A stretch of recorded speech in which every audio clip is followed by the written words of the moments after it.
கந்தா கடம்பா திருமுருகையா சிவகார்த்திகேயா மால்மருகா செந்தமிழில் திருப்புகழ் பாடி நின்றால் மனம் மிஞ்சிடும் இன்பம் விளையுதையா.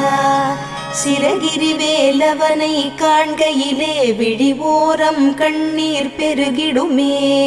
கந்த சஷ்டி கவச்சம் போதுவோர்க்கு கந்தன் கருணை என்றும் துணை வருமே. பங்குனி உத்திர நாளினிலே உனை நினைந்தே காவடி சுமந்து வந்தோம். புன்னகை புரியும் ஷண்முகனே உன் சன்னதி தேடி ஓடி வந்தோம். உன் பதம் பணிவது என் தவமே, என் மனதில் நிறைந்திடும் உன் முகமே. ஷண்முக பிரிய குஹ குரு சரவணனே வந்தே இன்னருளை தர வேண்டும். தென்பழனி மலையில் ஆண்டி முகம் சென்னிமலை